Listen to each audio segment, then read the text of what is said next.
Неостварената желба да се наследи фотелјата на султанот во најголема мера предизвикана од отпорот на социјалдемократските младотурци, рефлектира поведение кое не ги дистанцира реалноста од фикцијата, чија единствена цел е груб реванш. Цензурата е неприфатлива, но потребата од неја имплицира самиот автор, од чие однесување се согледуваат чисто лични и политички, а никако книжевни и публицистички мотиви. Се случи атентат. Ама немало никаков заговор, така? Чекај, како без заговор ли направен атентат? Случајно пукнала некоја гума таму. Без заговор не може да е. Вие мислите дека заговорот они го направило? Што не го открил, дека не го направил? Тоа што некому било задача да открие атентата не успеал.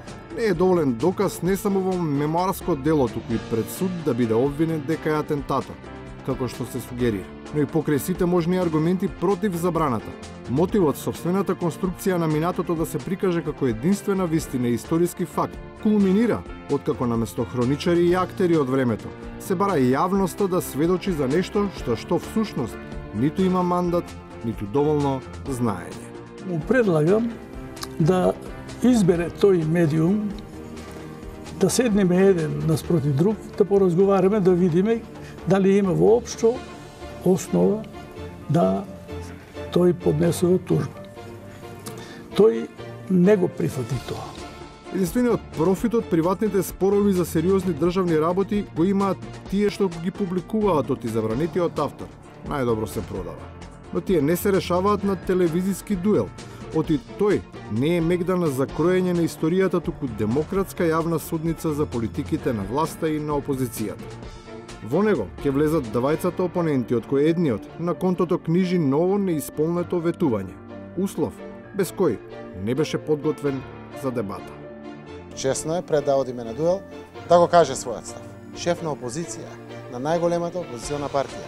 А ставот е дали е за членство на Македонија во Европската унија и НАТО преку поддршка на договорот помеѓу Република Македонија и Република Грција. Односно е должен. Должност негова е да каже алтернативата. Ако е не, да каже алтернативата. Отсуството на јасен став е голема предност, како што и конституцијата на лидерот на опозицијата, чија конкуренција ги засенува физичките предиспозиции на премиерот. Во исчекување на соочувањето, љубопитните наблюдувачи прогнозираат на што и како треба да се потпрат учесниците кои ќе настапат во рингот. Телото не е извор на мокта на премиерот.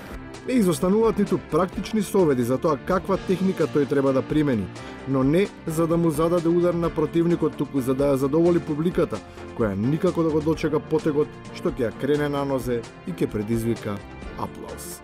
Ја мислам дека Министерството за екологија, животна средина и просторно планирање треба да сване да функционира. Уште во Македонија до денес не е дојде некој министер да биде стварно човек љубител на природата. И на крајот, укинувањето на екологија или кое било министерство не доаѓа предвид, оти таму можеби нема ништо друго освен вистински љубители на природата, кои неизмерно ја користат. Ништо не работат, а у стопанството кога ќе отидеш, дали е приватно или е државно, мораш да работиш. Администрацијата се повише по кафичите. Немаме команда. Команда ќе има само тогаш, кога тој што ја дава, ќе сака да види дека таа не достига.